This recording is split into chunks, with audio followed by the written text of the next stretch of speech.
Hi there.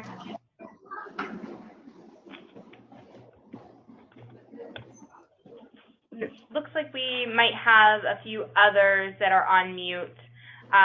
So we will go ahead and get started. The format for the seminar today is I'm going to invite all of our panelists one by one to just go over a little bit more about their background experiences and the tips they have on this topic. And then we're going to have some time at the end for questions and answers. So please keep your questions for the end, but jot them down so that we can have a robust discussion after the panelists present. With that, we will get started with Mark Visaki. Okay, how much background do you want me to give? I mean, I think my bio was pretty good about that. So, like I said, I've worked in Iraq with Vega actually when I was there, but they didn't have a farmer-to-farmer program at that time. Malawi, Bangladesh, and Guatemala all had robust farmer-to-farmer programs, and we used them quite extensively. I think most missions view them as a very valuable resource and can be used in a very flexible way beyond what our regular project portfolios are. You know, and a couple of key advice that I would give implementing partners for farm-to-farmer is get and meet the mission staff, you know, and it's just not the office director, but, you know, who's ever in charge of the agricultural programs or the Feed the Future coordinator and things like that, and get yourself in there and get a good grounding in familiarity with those people. And then the other one is if they have partners meetings on a regular basis, farmer to farmer should be included in those partner meetings in country. I think that's a good way to network with the implementing partners that are currently there, and some ideas of where you could find hosts or positions for volunteers, things like that. I think that's a valuable resource. And then, you know, when I was in the missions, as much as I possibly could, I'd like in briefings or out briefings. I rarely made the volunteers do both, unless they really wanted to do both, and I had the time to do both. But I thought those are very helpful. Either one I think is just as useful as the other ones. Sometimes it's nice to have the in-briefing with the volunteer to sort of give him the context of the country and what we're thinking about and how they fit in with us. And the out briefings were more of what was accomplished, you know, what were their perceptions, what are their recommendations to USAID, not just the host organization that they were working with. So I think that all those things really make farmer to farmer much more valuable and more effective. Some of the neat things that we could do with farmer to farmer that didn't always fit in. The ambassador in many countries has an ambassador fund, self-help fund, and these are usually very small little pots of money. But you know, as he's out in the field and meeting people and people ask for assistance, they may not set the criteria necessarily to get a grant, but they could maybe fit in a volunteer or something, and that always did a lot of great rapport with our State Department colleagues in the embassy. So, and a lot of times, if it was really interest, the ambassador would ask for a meeting with the volunteer as well. So there's lots of different opportunities there, and I think that all of them really enhance the program quite a bit. Great. And just let me ask one follow-up question first to me, and then we'll move on to the next panel presenter. The tips that you've described seem like an ideal relationship with USAID. And I believe that sometimes, especially under my program, we have smaller grants, things that aren't as well known to the mission, and sometimes we experience missions who are just so overwhelmed that they don't really have the bandwidth to be doing these meetings or being interested in these meetings. So do you have any tips for how to stay in touch with mission personnel and really re-engage them and try to maximize those opportunities when they aren't necessarily as enthusiastic as you were? Yeah, I think that find somebody in the mission that can interface with you. And it may not be the director of the office or even the deputy director of the economic growth office. It may be the Feed the Future coordinator. It may be an FSN. I think just any inroads into any personnel that works at the embassy within the economic growth office helps a great deal. And it gets you there, and it opens up opportunities. Many times, we don't always have especially in the non-FTF countries, say Central Asia or other places. We're dealing with people who don't have an ag background. They may be a private sector officer. They may have other disciplines or financial background more than anything else, and they really don't understand farmer-to-farmer program or have never even heard of it. So it's really important to sort of educate them as well as what farmer-to-farmer is and how you can fit into to what they're trying to accomplish as well. So, the key is to find somebody that you can work with within the mission that will appreciate what you're bringing to the table. Okay, great, thank you.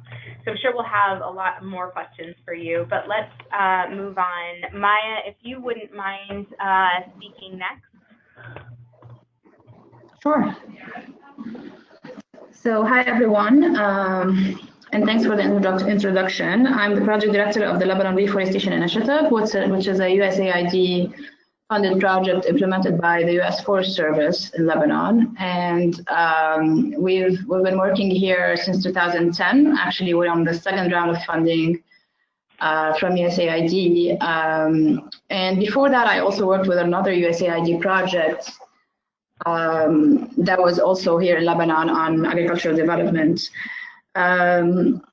Back in the first project, I actually didn't know about the farmer-to-farmer, although the project was, the farmer-to-farmer was existing in Lebanon, but there wasn't really the connection that was made later with LRI. And that connection actually started with the USAID mission team. So what happened, the way we connected with farmer-to-farmer was through the AOR of our project at the mission, who basically requested that we do meet with them and see how we can leverage resources and work together. And it has been a very, very successful partnership, honestly. We've had 3 volunteers come to Lebanon through the farmer-to-farmer program and work with us and our partners, our local partners here on, one of them worked with us on fire prevention and another one on vegetation mapping. We're trying to develop a protocol for data collection for vegetation mapping, and the volunteer was very helpful. She was able to develop that protocol for us and even follow up with us after her mission on a few questions here and there. And so it created a really nice relationship between our team, the local partners here in terms of NGOs and beneficiaries, and the volunteer. One of them actually revisited on a personal basis and end up spending a couple of days with us and with our partners. So on one side, it was, as a collaboration, it was very important for the project to leverage resources, to be able to acquire expertise from the US, to do things that, in those 2 cases weren't really available locally in terms of expertise. And on the other side, it showed a really good image of the collaboration between different mission projects and sort of like the global USAID impact with the beneficiaries. There were a couple of other cases where, since we do interact with municipalities and local communities, there were other needs that were identified that do not fit our project and our scope. But we were able to communicate those to the farmer-to-farmer, and they were able to respond to them directly with the beneficiaries, with the local communities, on trainings on agricultural practices and other things that are not necessarily forestry. But that also was very helpful because it created sort of a positive attitude at the community level to help us, do even more work with them. So, in our case here, it was really, the mission is aware of the farmer to farmer, has been communicating the need to collaborate between different USAID projects in several partners meeting. We do have regular partners meeting, as Mark had said before, we do that regularly between different IPs, and farmer to farmer are always present in those meetings. And in more than one instance, they've had the chance to present and introduce what they do to all the partners and talk about different potential collaborations and options for collaboration. And I think those presentations were very helpful for everyone to know what Farmer to Farmer does and how it could benefit other projects. They gave us examples from Lebanon and other countries. So that could be a channel used by other missions if it's not already used in other places, because we feel that it benefited us a lot and made us think about how we can collaborate with them and how we can work together to have a better impact on the community level. On the other side, the team here, the director of the program here has been also very helpful. So she's been, we've been having also direct communications among us, and we've been sharing contacts whenever she gets requests from municipalities for forestry, or I get requests for expertise, then we do share that. With the first volunteer that we got, one of the challenges that we had was that the volunteer wasn't briefed enough on what he needed to do here, and so he came with different expectations, and that sort of made us lose a couple of days first to sort of get him in the real picture and the context. And at the end, it was a really positive collaboration. We benefited a lot from his presence, but we learned from that, and in the following assignments, what we did was actually do a Skype call with the volunteer directly with us before the visit to just clarify our expectations and his or her expectations, and ensure that they have the expertise that we need. And that helped a lot in sort of benefiting from the short time they have in here, because obviously most of them haven't visited the country before, and there's a lot of sort of knowledge of the context and the conditions here that they need to acquire earlier, even in terms of logistics and small things. So so we've been doing that.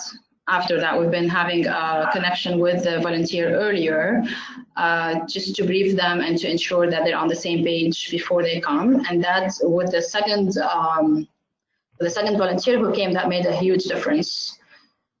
So basically that's it from my side, but I'm willing obviously to answer any questions related to this. Thanks so much, Maya. It's really great to hear about the positive collaboration that you've had and the learning that you've done through that about working with volunteers, and I'm sure we'll have a few questions about that later. For now, let's turn to Mark Wood, who is calling in from Kosovo, and it looks like his microphone is working now. Mark, can you hear us? I can hear you very well. Can you hear me? Perfect. Yes, we can. Please go ahead. All right. Okay, well, good afternoon all, good morning, wherever you are in the world. It's good to be on this discussion. I've had the privilege to work with volunteer assignments for the last 25 or so years. And first thing I'll say is that it's probably one of the more difficult things to manage. Volunteers, first of all, people think, they're just volunteers, it doesn't matter so much. And that's the first mistake you make. They're just coming on their own time and they're free. Well, that's the second mistake people make. So what I try to encourage everyone involved is that these are just the same as a paid consultant. They probably cost almost as much as a paid consultant anyway when you do all the sums. So it's just as important. So I've got 3 points I'd like to make here. And Maya, you brought up some, and Mark, you also brought up some, but let me sort of say my piece here. The first one is that we must be very careful to match the assignment, the task, with the volunteer that's coming, with the consultant, as you want to, whatever you want to call the individual. The consultant's coming, let's match the task very, very specifically, as we would with any other scope of work. Be very careful that this is something that the volunteer can do, and that we know exactly what we want to achieve. So we can have some outcomes, some outputs. We know what's expected. So the second point is to match expectations. To meet expectations, We need to be sure that the volunteer knows what he or she is going to do, that the mission knows what the volunteer is going to achieve, and that the project team, and I'm talking now from project management perspective, that the project management team knows what to expect from the volunteer. So that's the second point. Manage the expectations so that everyone knows what the outcomes should be. And then the last part, which is something that the previous speakers have brought up a little bit, is how to communicate the results. What I've tended to do is to use a standard format, activity briefer type USAID format with a 1 or 2 page summary of each volunteer's assignment, making sure that the activity brief highlights what was expected, what was done, and the impacts at a personal level, at a people level. I think that's really important. We can talk about macro indicators and how this 2-week assignment now attaches to the whole of GDP growth or economic growth in the country. But if we talk about achievements down at a people level, I think that has much more impact. And if we can do that, and we do that with each volunteer, some of the programs I've been working on, like we had experience with EWB last year, I think, remember, we had sometimes 3 volunteers in a month in the office, in going through the processes here. So very important to keep all those things simple and understandable, that the mission knows. It's important that the mission doesn't think of these as volunteers and that it doesn't matter, because that first attitude can actually be at the mission level as well.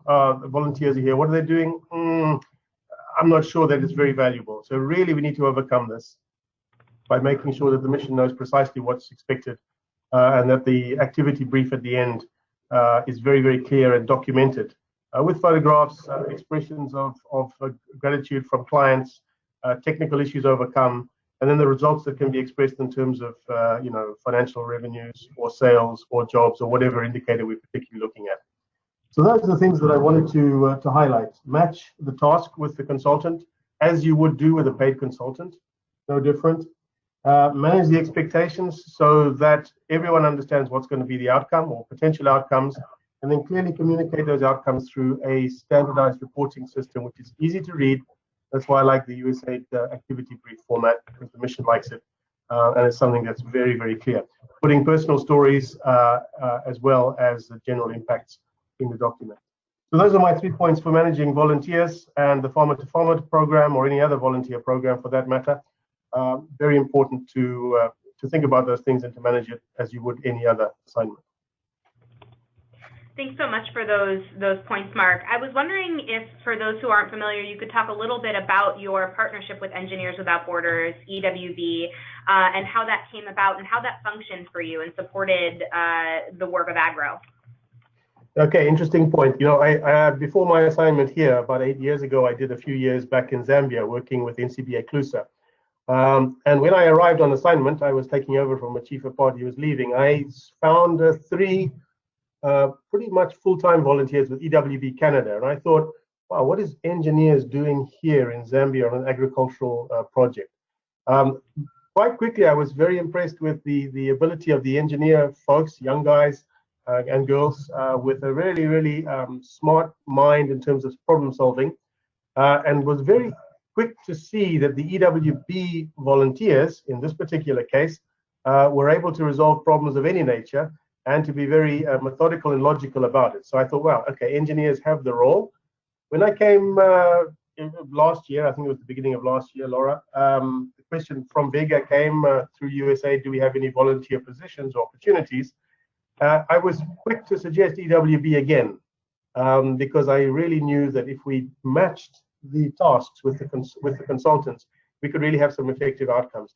And that proved pretty much the case. Although we had, man, I can't remember, 17 volunteers, 20 volunteers in a year, it was a huge number. We found engineering type logical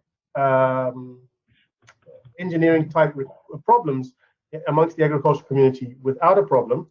And these EWB volunteers were very, very capable of resolving very discrete problems, realizing some incredibly important gains, solar energy improvements, work with control systems in the dairy sector, stuff I hadn't even realized was possible. But when we talked about engineers in agriculture, the outcomes were quite incredible. So I would support any EWB volunteer activity in the future. Great, thank you, Mark. I have a couple of questions for everyone, but let me take a step back and open the floor, see if we have any questions for any of our panelists or all of our panelists. Go ahead, Gary. I've got a number of questions, but first for Mark in Kosovo, you mentioned the one-page summary report you had for the volunteers. Could you share that with us, send it to Laura for sharing just the format of that, maybe you've used to others? No, absolutely. I mean, I have, it's called an activity brief, or the kind of standard success story brief. We use that a lot in all of our work because it's succinct. You know, folks don't like reading long reports. You know, we had the engineers each produce a report, but these were technical things. These were maybe 5 pages, 10 pages, maybe some diagrams, maybe even some, you know, circuit diagrams and stuff, which were not applicable for the COR or AOR to read very quickly. But something that's 1 page, succinct, excellent stuff. And I've been very happy with them. I'll certainly share with Laura after this discussion. Thank you. Did you have another question, Gary? Let somebody else first. Okay.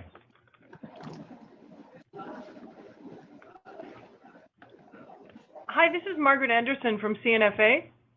So this question is Mark or Maya, either one of you. I'm wondering if you have any examples of situations where you had less close relationships with missions and you had to work on building them, if you have any lessons learned from that. Maya, you have a comment?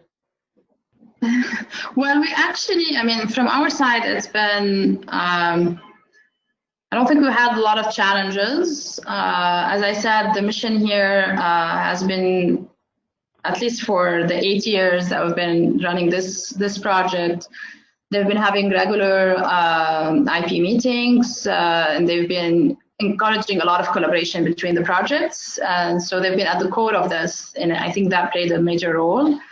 Recently, they've been, even with a new director for economic growth here, he's been like setting up every quarter a community learning exercise on a specific topic. And so all the different IPs would present specifically on this topic, how they're doing that and what are the challenges they have and how they can collaborate with each other to improve and, you know, face those challenges. And that has been actually a very good experience for us. And we just have actually one next week on engagement of private sector, for instance. And farmer to farmer is always part of those IP meetings. So, you know, I really don't have a lot of challenge examples to give. It's more on the positive side that we've had a really good collaboration and a lot of good support from the mission to have ongoing collaborations with the different partners.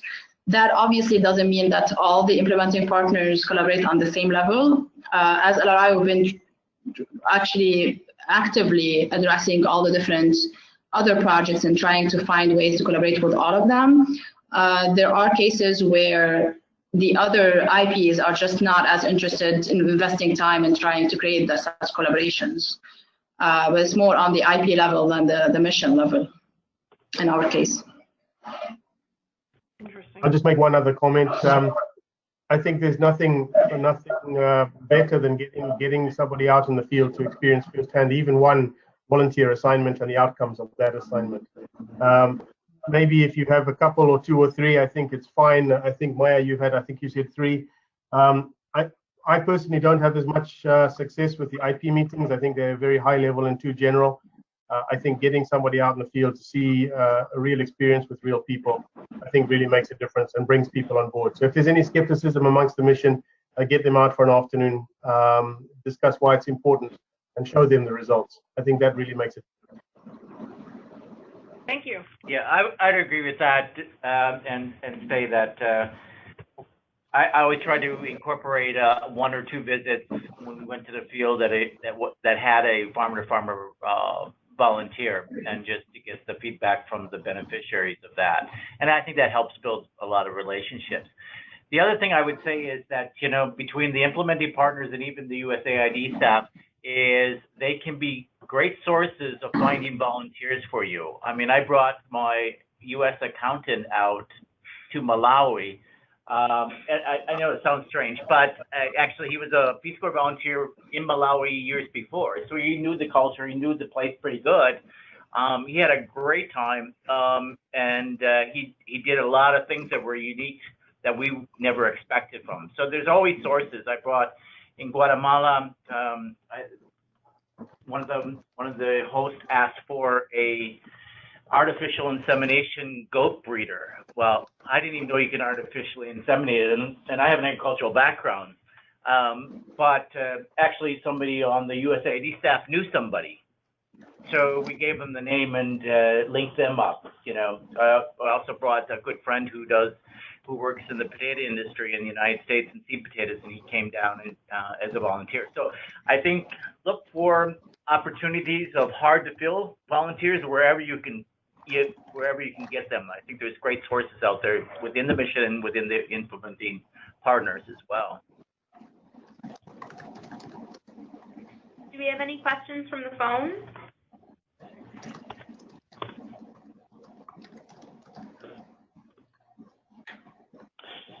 Go ahead, Gary. I'll make this, it's maybe more a comment than a question, but I'll put it to the panel, their reaction to this. With Farmer to Farmer, very much oriented in policy to being demand driven and to work for hosts. So almost all volunteer assignments are to work for a host organization as the client. So that's who we see the volunteer working to deliver services for and to please. We wouldn't provide a volunteer to work for aid nor for another project or implementing partner, although these can align. So that immediately gives you 4 parties or 5. There's the implementing partner, the volunteer, the USAID mission, the other partner in country, and the host. And so aligning expectations amongst all parties can be challenging, I suppose. Any thoughts or reactions to that? Let me say. Okay, go ahead. No, I just wanted to say that was really what, that was the first thing that I said, is to match these expectations. This is really, really important. And if you've got 4, like you've got, like we had with EWB here, we have a project, we had USAID here, we had VIGA, we had the volunteer, and we had the client, so we had 5 people to manage the expectations. It just comes down to really making sure that this is a priority before the volunteer comes to town, making sure that everybody knows what the capabilities are and what to expect. It's critically important, because as we all know, if expectations are not met, even simple ones, then everyone's disappointed. So yeah, be very careful to do that before the volunteer comes to town. Make sure everyone's expectations are aligned. Guys, this is what we can do, this is what we can't do, and this is what we expect. Otherwise, for sure, someone's going to be disappointed. Yeah, and in response to what USAID's part is, yes, we don't want you replacing other technical assistance to other implementing partners, but they have a whole lot of hosts that they work with as well. So I think there's potential there to identify people that on that next tier down that USAID implementing partners also work with. And I think that a lot of times, hopefully, your programs have, when you wrote them, that they had some alignment to the mission, and they're working in similar value chains or similar type of development work, because it isn't very useful if you have a program design totally different from what the mission is looking at. I think that isn't always the best path to development. In that, we've seen, we've looked at programs and something like 93% are either fully integrated or closely aligned to the aid strategy. We have seen, I guess I've seen only one very disastrous situation where a program aligned very closely with the USAID strategy and all was well for a year and a half, and then the USAID mission kind of abruptly changed their strategy. And so it had a very serious negative impact on the farmer-to-farmer program there because it was so closely tied. And the point being that these are 5-year programs typically, and they don't always align at the same time. So I think it's important to be aware of that,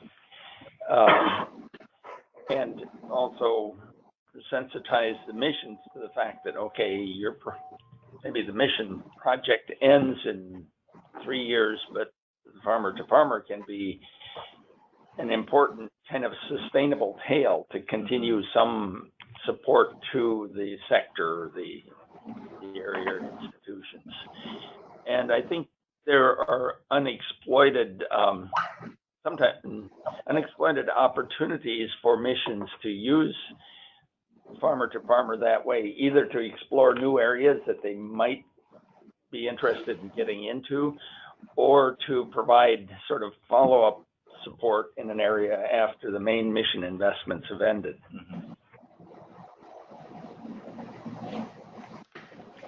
I had a question for particularly Maya and Mark Wood.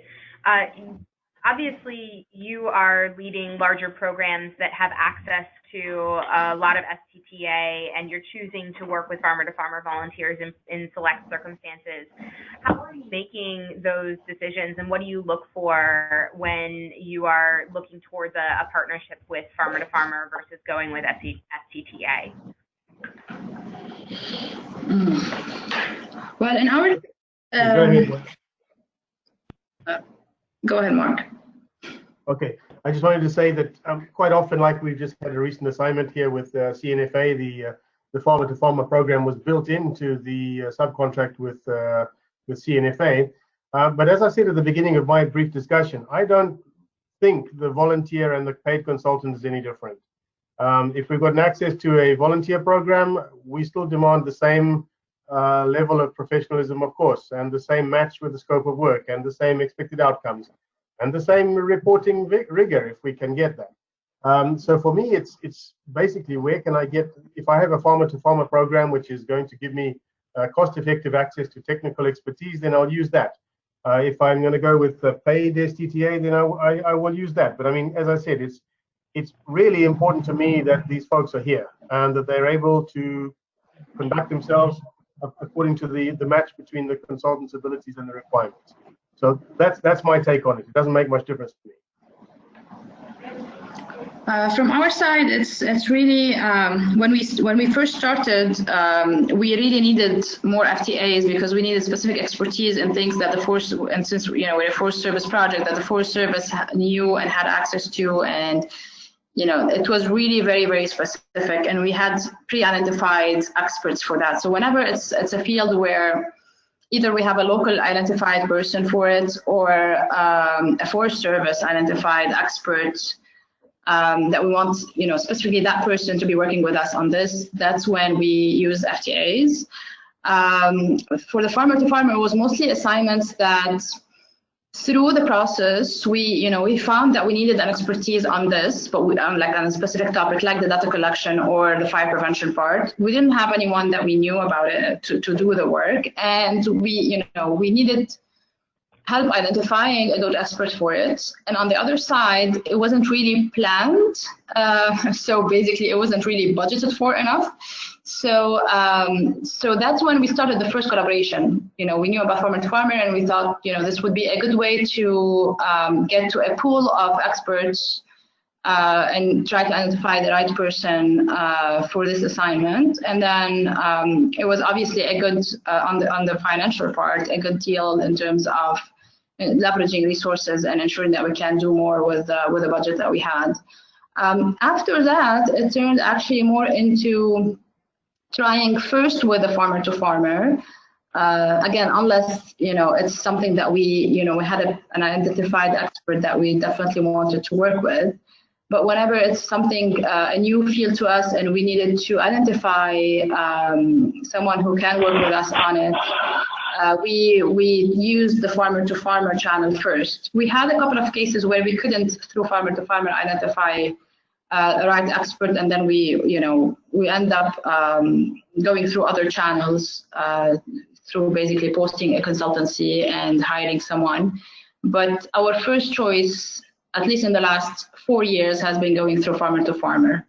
We are in a field that's not very typical, and I think only in the last couple of years, farmer-to-farmer actually added the environmental field to their agenda.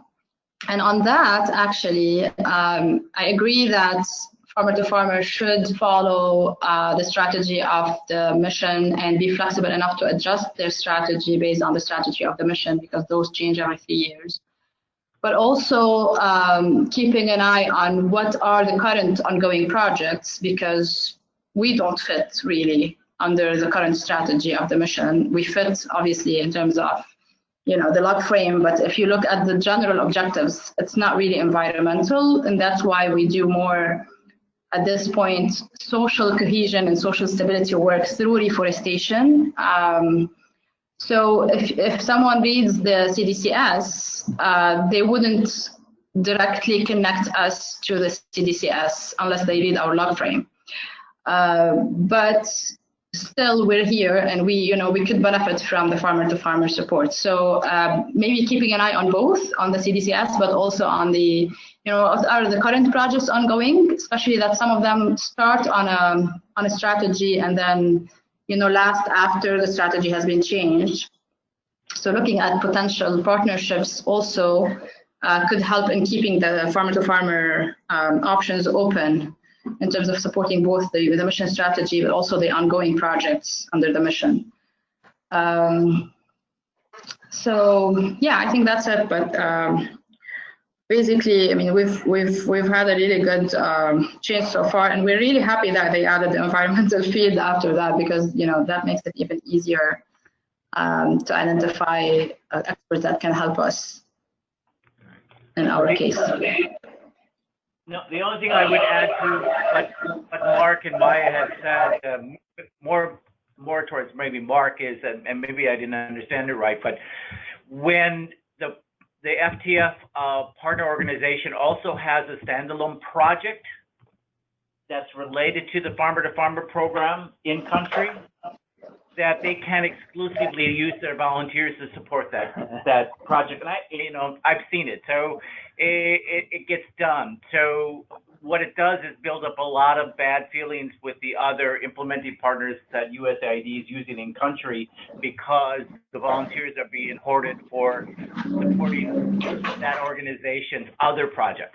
So we have to be kind of conscious of making sure that we stay equitable about how we're using our volunteers and supporting the overall goals of the country. Sort of a follow-on question in terms of comparing the volunteer to short-term technical assistance. I mean, we have let's say the technical aspect that the volunteer needs to have the skill set necessary for the scope of work. There were comments about the financial advantage to the volunteer. But I'd like to get your opinions on the qualitative assessment of the volunteer vis-a-vis a paid consultant, in terms of trust, in terms of the relationship building with the local counterparts. We've seen some research, but I'd like from your experience, have you noticed a qualitative difference on relatively comparable assignments between a volunteer and a consultant? Let me answer that. Because I try to treat both sources of technical support the same, I think it's probably about the same. But that comes down to how you prepare for the assignment. We try not to fall into the trap of saying, well, it's a volunteer, so we don't really need the same level of report or expertise. Sometimes that happens. Sometimes they say, well, it's a volunteer assignment, you can't push too hard, you can't expect too much. I don't think that's right. I think it's costing someone a lot of money, and our volunteers are spending a lot of their own time here. Let's make sure it's right. I would say it's about the same. I've probably spent as much time chasing poor quality consultants reports as I've done chasing, volunteers reports. So I don't think there's a whole heap of difference. The thing is with consultants that we pay, we probably know them. We've worked with them before. They know us. Maybe we've worked for them for the last 10 years. Volunteers are normally new to us, can be new to us. And that's where you've got to be even more critical. So I would say it's not a lot of difference. I think the perception is different. I think the perception is volunteer assignments are generally of lower expectation than paid consultants, but I don't think that's correct. You know, one of the things I think is a big difference is one is slightly more personable. A lot of times the volunteer is staying in the communities. They're getting to know families. They're getting to know their hosts, partners a lot better than a consultant who comes in for a couple hours, writes some stuff down, and then goes back to his hotel room to finish the report. So I think that, you know, the quality is not so much in their professional backgrounds, but the quality is in the relationship to the communities that they're serving. And I think both have their own pluses and minuses. But to me, as a former Peace Corps volunteer as well, I value that personal connection a great deal. This is Bruce White from CRS. I have a question, but I think we can probably have a long discussion about the difference between farmer-to-farmer volunteers and consultants. I would beg to differ that I think they are quite a bit different, or they're different enough just to support what Mark was saying. A farmer-to-farmer volunteer wants to make a difference. A consultant is paid to carry out deliverables very specifically.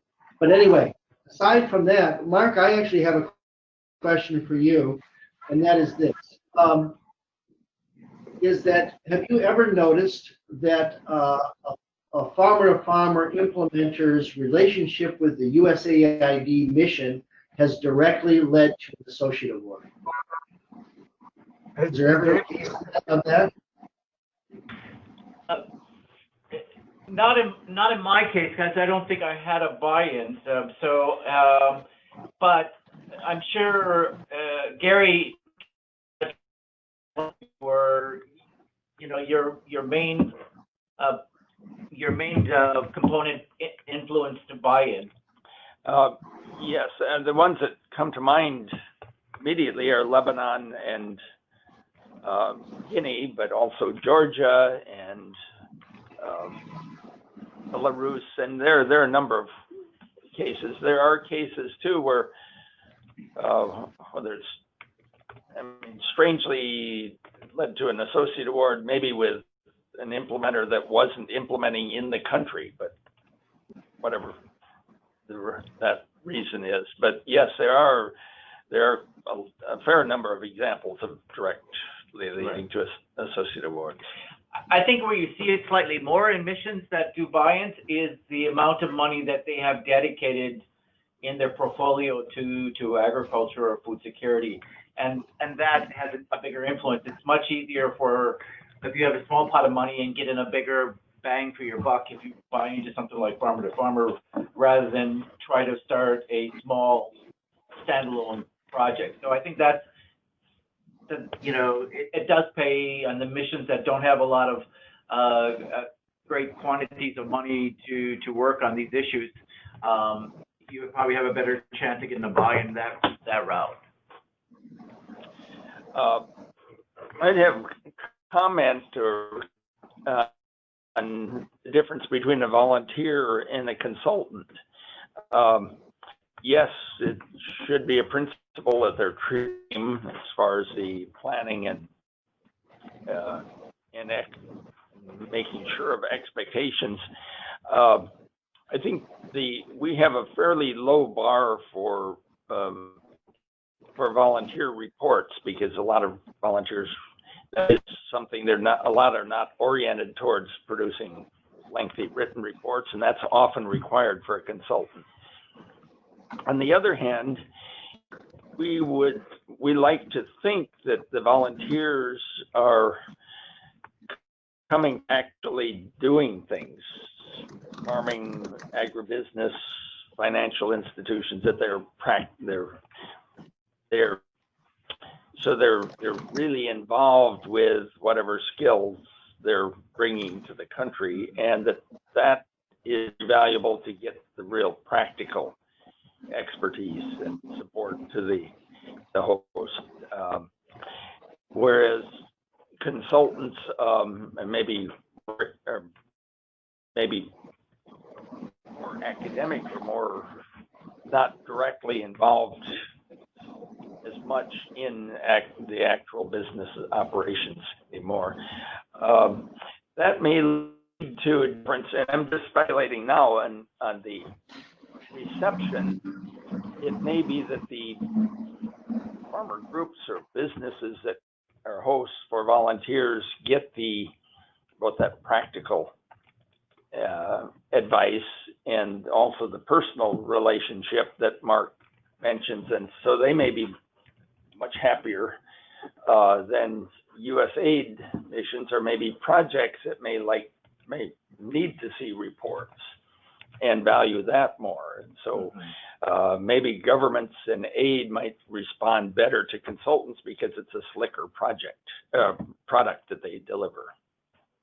Well, and I think another added thing that we don't really track very well in farmer to farmer, because it's very time consuming and it's a long-term sort of indicator, is how long does the relationships go on beyond the immediate volunteer, because a lot of them keep in touch with their hosts and give advice well beyond after the assignment has ended. So, you know, and some of these, I've heard of people having relationships for a couple of years afterwards and still giving advice.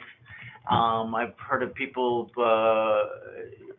finding used equipment in the United States to ship over for their businesses, things like that. So those are well beyond, above and beyond their volunteer assignment. But I think those are just as valuable, and you'll never get that from a consultant, because obviously they're moving on to other things, and have other priorities. I wanted to check in with you on this topic. We haven't heard from you on your perspective. Oh, sorry. Wait, I thought I was muted. Has your experience kind of comparing the consultants versus the volunteers been similar? It has, very much close to what Mark was saying. Basically, as I said, with the first volunteer, we had a bit of an issue because the scope of work wasn't detailed and clear enough, and we hadn't had the chance to sort of check in with him earlier and agree and be on the same page. I agree that it comes to how you treat the assignment just as much as how the volunteer treats it. But with the volunteers that we've had really good deliverables, very well done reports. They've actually, we've had a case where we were trying to get them out just to have a break and do something, and they were focused more on the work. So we've had really good chance with the 3 volunteers we had, and I could say it was equal to what we're getting from the consultants here, if not even more. The fact, also as was said, that the fact that they were here for 10 days and they were engaged full time with us and with our partner, basically the beneficiaries, helped build that relationship. And as I said earlier, that relationship is actually lasting till now for a volunteer who was here 3.5 years ago. So there are still people chatting with that person, asking questions sometimes, and it's a really good relationship. Even on a personal level, it's a good relationship. So compared to a consultant who, again, gives you part of the time, but is very focused only on the assignment and not necessarily on the social interactions, I would say definitely that it was even a better deal working with those 3 people. And again, the deliverables, what we got out of the assignment in a short period of time, because that's the other thing, is that when you do an FTA, you always sort of spread it. And because the consultants, especially local ones, are very busy with other assignments, so it ends up taking a really long time to get what you need. With the farmer-to-farmer volunteer, because you're restricted to those 10 days, and they have to deliver by the end of the 10 days. At least in our case, I don't know in other countries if it's the same time frame, but for us, it's like a 10-day assignment. And so, so that sort of helps us, get the deliverables faster and finish sort of a section of what we need to do in a very short period of time. And the result has been always satisfactory and really good in terms of quality as well. So, yeah, and in different ways, it's really a really good deal compared to FTAs. Thanks, Maya. I think as a implementing community, we always love to hear those stories. We are heading up against our time limit here. It's been a really wonderful discussion. I just wanted to check in and see if there are any last-minute burning questions. Unfortunately, Mark Wood had to jump off, but we still have Maya and Mark, I guess, for another minute. Any final questions or comments? Actually, I have one, and it relates to that, your objective of bringing it back to the United States and interacting with the U.S. population. Have any of the implementing partners, and maybe even the non-speakers here, engaged the mission on connecting with the dysphoria population in the U.S. on what you guys are doing? I think there would be some really good, interesting relationships. We have large Armenian populations, Ethiopian populations. A lot of our countries have dysphoria populations in the U.S. that could be interacted with. In Bangladesh, we were very, very interactive with the Bangladesh Dysphoria Commission. Yeah, and actually we funded a small grant to Bangladesh, and they had a lot of diaspora volunteers going under that program. And I think it was both from technical and cultural understanding, but also from a security situation, to be frank, it was a really good fit to have those volunteers that were understanding of the environment and they blended in. So they blend in, and they just know what's appropriate. They know, and are able to perceive threats in a different way. But I'm very interested in hearing from other implementers on their experiences. But in our case, it was more. The volunteers who came to us and to other implementing partners that we know of were mostly Americans. But I don't know if that was, it could just be, I don't know if they tried to reach out to Lebanese diaspora out in the U.S. or not. I'm not sure about that actually. This is Jen from Winrock. We've had mixed experiences. We've had some really, really good experiences with diaspora, and I think it's a great point about security and sort of being familiar with the environment. I think there's also cost efficiencies because sometimes diaspora have family or other networks where they can stay, and so we don't have to pay for a hotel.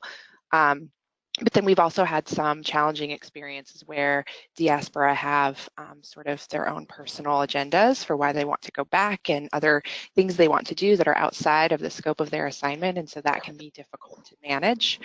And so it's just something you have to know going into it.